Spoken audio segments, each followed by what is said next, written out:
Previously in history, stocks would rise when investors put money into these companies. Their market capitalization increases along with the company's share price. Since 2009, this is not the case. Central banks have made a pact to print excessive amounts of money and drop interest rates to the floor indefinitely. Their actions have resulted in all markets around the world no longer being even remotely real, just computer traders and massive intervention.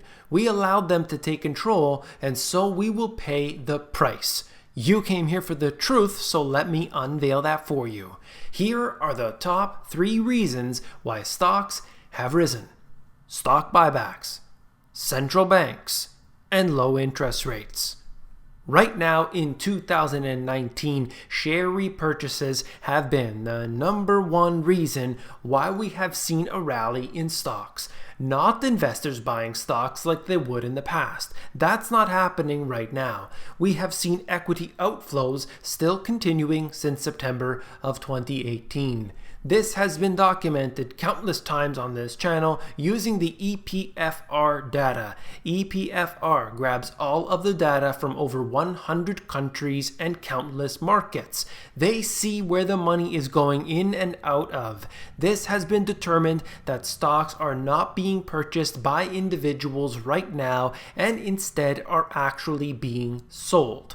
On average, investors have been net sellers for several months. If you would like to check for yourself, seek the EPFR data or check my previous videos. This is completely against what people believe.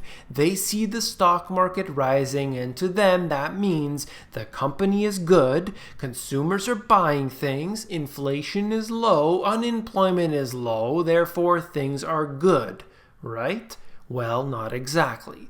Just as those who criticize suggest not looking at the full picture will make things seem negative, only looking at the figures such as the unemployment rate gives you a completely skewed view of the economy. What needs to be understood is that all figures are important to track. However, we need to know which ones have been manipulated. Also, to what degree they have been manipulated and by what mechanism. For example, if a company is buying back its own shares, this gives the impression that investors have a demand for the stock. It's a false indicator. Along with central bank purchasing assets, it's just like if the government started buying houses that weren't selling in your area. It would support the value of the homes when in fact the prices should be allowed to rise or fall based on market demand.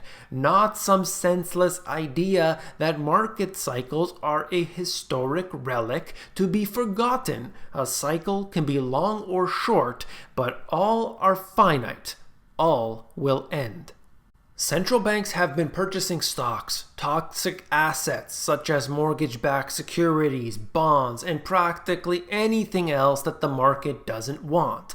This has created a moral hazard, but nobody has objected because their investments, their 401ks, their retirement accounts are at stake. Of course, the insinuation that a central bank would permanently intervene in the market was considered to be laughable. Today, it is actually encouraged. If we seek historical data about central bank intervention, we know that there has never been a single country that has ever successfully created a permanent boom. Japan is often cited as the best example of a market that can still live and thrive on central bank stimulus, but upon closer inspection, this isn't difficult to see that Japan is permanently destroyed. There is no possible way that this country will ever grow again, not even factoring in their aging demographic. Regardless, what we have seen is that leading up into 2018, central banks have been buying assets. In fact, they bought $15 trillion worth just since the financial crisis.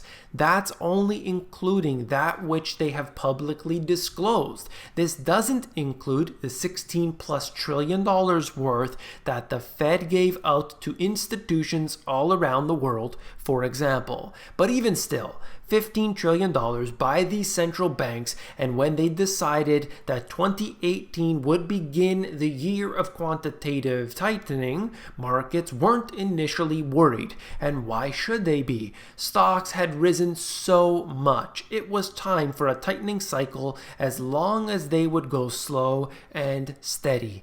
Barely any QT actually occurred, and the market started going into panic mode, literally shaking in fear. Jim Cramer actually started advising buy gold as he cursed the Fed for ever increasing interest rates at all. How dare he try to slow down the bubbles?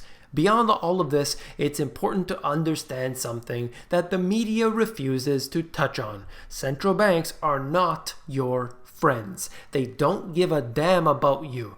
You've given them not only permission but encouragement to buy everything in sight, and you will pay the price for that. Overall, low interest rates have allowed stocks to rise very high. In an environment where interest rates are low, this reduces the desire to buy fixed income assets or simply saving money in a bank account. Its intentional desire is to give lack of incentive to save money. It will be worth less tomorrow, so spend it today.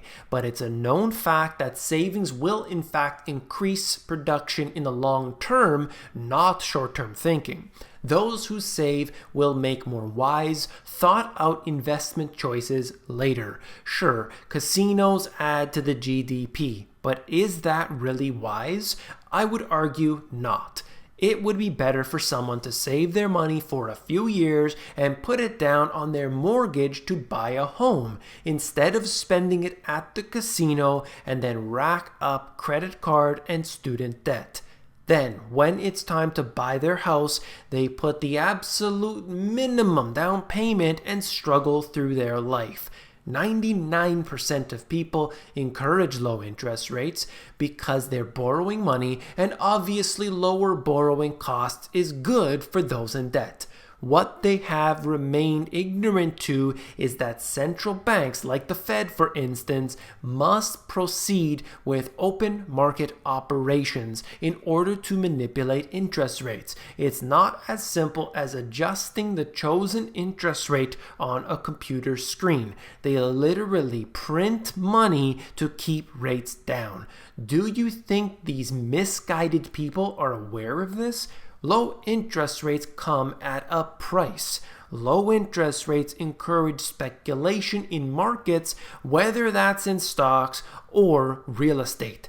Gambling comes in all forms. It must be understood why exactly stocks have risen, just as you would study a company for weeks and months before ever putting your hard-earned savings into it, right? You wouldn't just see what Warren Buffett bought and think it's good. You wouldn't just think a stock like Apple is good because you have an iPhone and see people everywhere are addicted to Apple products. You would really do your research, right? But sometimes when you look around, it seems as though those with the most at stake, those who have taken the most risk, those who have trouble sleeping at night, are those who haven't done their research. Sadly, this group who thought the Fed was their friend will soon become their worst nightmare. Wake up. That's all for this video. If you found it informative, please give me a thumbs up. When you give me a thumbs up, you are supporting this channel, so I do appreciate that very much. This is a type of video that takes me much longer to produce because I need to do all the editing, I need to write it out all beforehand, but I really wanted to convey a message that I think is so important.